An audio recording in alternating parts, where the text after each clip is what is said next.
بسم اللہ الرحمن الرحیم۔ ابتدا کی اپنے اللہ تعالیٰ کے نام سے جو تنہا عبادت کے لائق ہے۔ آپ اور میں اس چیز کی گواہی دیتے ہیں کہ محمد صلی اللہ علیہ وسلم اس کے آخری نبی اور رسول ہیں۔ آپ اور میں اس چیز پہ بھی کمیٹڈ ہیں کہ علم کا ماخذ قرآن مجید اور اس تک پہنچنے کا رستہ میرے نبی کی سنت۔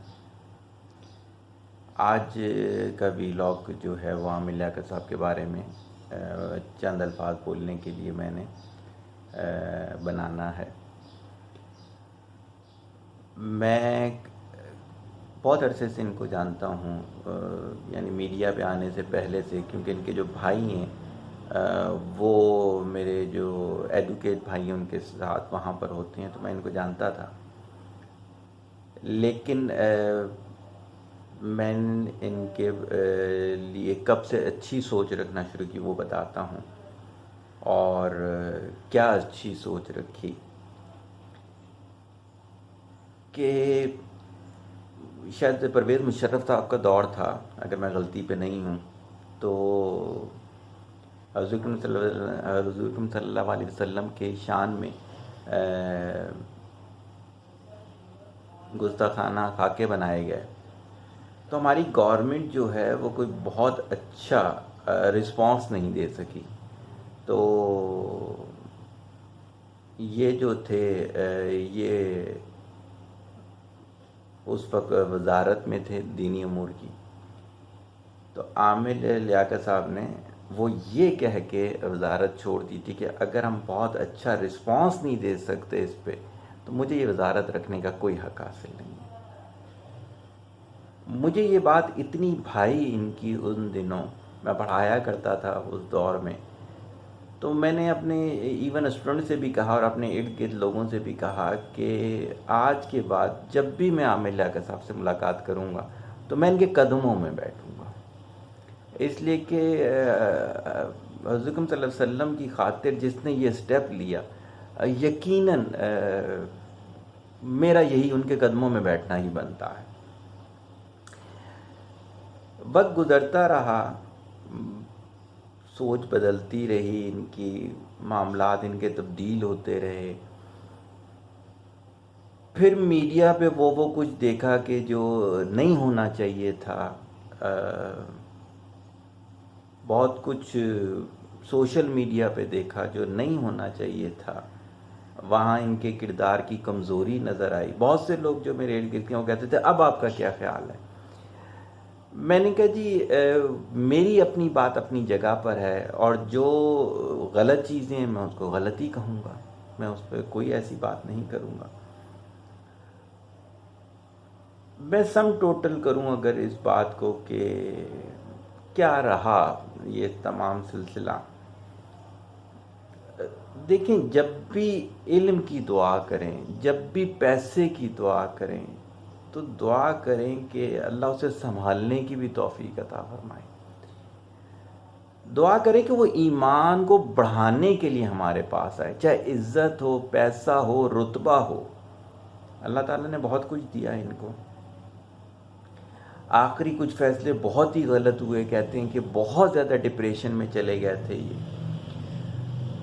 پھر بھی میں کہوں گا کہ جو ان کے ارد گرد تھے انہیں ان کی کاؤنسلنگ کرنی چاہیے تھی، یا کسی کاؤنسلر کے پاس لے کے جانا چاہیے تھا تاکہ وہ اس فیز سے نکل سکتے۔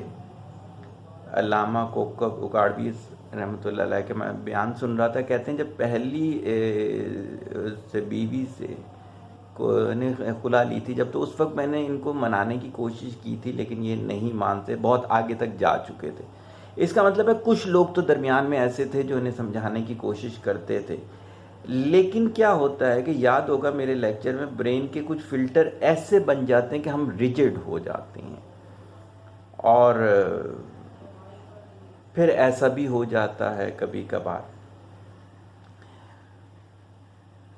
تو میں نے اس سے کیا سیکھا، آپ نے دیکھا ہوگا علامہ خادم حسین رضوی رحمۃ اللہ علیہ کا جب میں نے ویلاگ کیا تھا تو میں نے کہا تھا کہ 1000 اختلاف اپنی جگہ موجود، لیکن ان کا جنازہ دیکھ کے میرا ایمان تازہ ہو گیا۔ اور اس بات پہ بھی بہت کہ جس اس سے فورس کے ساتھ، جس انٹینسٹی کے ساتھ وہ حضرت صلی اللہ علیہ وسلم کا نام لیا کرتے تھے کہ جی خوش ہو جاتا تھا۔ اختلاف اپنی جگہ، ان کا طریقہ انداز نہیں پسند ہوگا مجھے، ان کے چوائس آف ورڈز مجھے پسند نہیں ہوں گے، لیکن محبت کے اظہار کی بات بتا رہا تھا میں۔ اسی طرح سے جب میں ان کی زندگی کو دیکھتا ہوں تو بہت سارے مثبت پہلو نظر آتے ہیں۔ تمام علماء کو ایک جگہ پر بٹھانا، پھر رمضان کی ایکٹیویٹیز کو کرنا، پھر وہ غلط طرف چلے گئے۔ ایسا رمضان ٹرانسمیشن نہیں ہونی چاہیے جو آج کل ہوتی ہے، یہ فیشن ہو گیا، یہ ڈرامہ ہوتا ہے آج کل جتنا بھی ہے۔ اسی طرح سے اس طرح کی نشست نہیں ہونی چاہیے ہے جس میں اس طرح کی باتیں ہو رہی ہوتی ہیں۔ تو یہ والی جو چیز ہے یہ اپنی جگہ رہے گی۔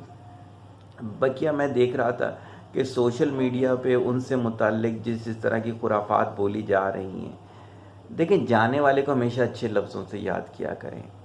آپ نے بھی مرنا ہے، ہم نے بھی مرنا ہے۔ کوئی بھی آپ میں سے مجھ میں سے کوئی بھی فرشتہ نہیں ہوگا، ہم سے بھی ہزاروں غلطیاں ہوں گی۔ اللہ اپنی رحمت کے صدقے ہی ہمیں معاف کرے گا۔ ہمارے اعمال کو سامنے رکھا جائے تو مار ہی مار ہے، پٹائی ہی پٹائی ہے، لیکن جب اللہ کے رحمان کو ہونے کو دیکھا جاتا ہے تو اللہ تعالیٰ نے جنت پہ یہ لکھ دیا گیا ہے کہ میرا رحم جو ہے میرے غضب پہ حاوی ہے اس طریقے سے۔ تو یہ والی چیز ہے۔ بقیہ یہ ہے کہ کوئی بھی کلمہ گو جب انتقال کر جائے تو اس کی مغفرت کی دعا ضرور کیا کرے۔ میں اپنا انداز بتا دیتا ہوں، چونکہ ہماری شریعت میں شریعت محمدی کی بات کر رہا ہوں میں، 3 دن کا سوگ ہے، تو میں 3 دن تک نام لے کے ان کی مغفرت کے لیے دعا کرتا ہوں۔ تو آپ بھی یہ ہے کہ کوئی بھی کلمہ گو، چاہے آپ اس سے ایگری کریں نہ کریں، چاہے آپ سے اختلاف، اور ایون میں تو یہاں تک کہتا ہوں کہ جیسے عامر لیاقت صاحب نے کئیوں کے بارے میں، ان کی بہن بیٹی کے بارے میں بہت ہی غلط الفاظ استعمال کیے، بہت ہی غلط ٹویٹ کی، جو ان سے بھی میری درخواست ہو کہ معاف کر دیجئے۔ ان کا اگلا سفر شروع ہو گیا، آپ کا اور ہمارا اگلا سفر کچھ عرصے بعد شروع ہو جائے گا۔ تو کیا ہے کہ اس سے آپ کا رتبہ بڑھ جائے گا، اس سے اللہ کی نظر میں آپ کا رتبہ بڑھ جائے گا۔ تو جو ان سے غلطیاں ڈائریکٹ آپ لوگوں سے ہوئیں یا کسی سے بھی ہوئیں، وہ آپ کو معاف کر دینا بنتا ہے۔ بلکہ جو صرف اپنی ریٹنگ کے لیے ری ٹویٹس وغیرہ کر رہے ہیں، خدا را نہ کریں، کبھی آپ کی بھی موت کی ری ٹویٹ شروع ہو جائے گی، کیا کرتے ہیں؟ آپ بھی روڈ پہ کبھی اللہ نہ کرے برہنہ کر دیے گیا اور وہ ری ٹویٹ ہو رہے ہو تو آپ کیا سوچیں گے، کیا دیکھیں گے؟ صحیح ہے۔ تو آج جمعے کے بعد ان کا جنازہ تھا، آخری سفر شروع ہو گیا ہوگا، تدفین ہو رہی ہوگی۔ بہت بھاری وقت ہوتا ہے۔ حضرت کے ساتھ ایک دفعہ بیٹھے ہوئے تھے تو حضرت نے کہا یہ وہ لمحہ ہے جو ہر کسی پر آنا ہے، یہ بہت خوبصورت ہو سکتا ہے ان لوگوں کے لیے جنہوں نے محنت کی ہے اس کے لیے، اور بہت ہی بھاری ہو سکتا ہے ان لوگوں کے لیے جنہوں نے اپنی موت کو یاد ہی نہیں رکھا۔ اینڈ پہ بس میں یہ 2-3 لفظ بول کے ختم کرتا ہوں۔ روزانہ اپنی موت کو یاد کریں۔ کوئی لمحہ ایسا نہیں ہے کہ جب موت کو نہ یاد کیا جائے۔ وجہ کیا ہے؟ وجہ یہ ہے کہ ہو سکتا ہے ایک سانس آئی اگلی سانس نہ آئے، ہو سکتا ہے گھر سے باہر آپ نے قدم رکھا، خدا نہ خواستہ گولی آ کے لگ گئی، کسی بائک والے نے مار دیا، جانوروں کا دن ہے قربانی کا، کوئی جانور آ کے ہٹ کر گیا۔ موت کا فرشتہ تو ہر وقت ہمارے ارد گرد گھوم رہا ہوتا ہے نا۔ توبہ طائف کرتے رہیں، موت کو یاد کریں، جاننے والے کے لیے دعا کریں۔ میری اللہ تعالیٰ سے دعا ہے، اللہ تعالیٰ ڈاکٹر عامر لیاقت کو صرف اس عمل کے وجہ سے جس کی وجہ سے میں تو سمجھتا ہوں، میں تو کہا کرتا تھا کہ میں ان کے قدموں میں بیٹھوں گا، اس عمل کے صدقے کی وجہ سے ان کی جتنی کوتاہیاں ہیں، جتنی کمزوریاں ہیں، اللہ تعالیٰ ان سے درگزر فرمائے، رحم فرمائے اور انہیں جنت الفردوس میں اعلیٰ مقام عطا فرمائے۔ طالب دعا، محتاج دعا، السلام علیکم۔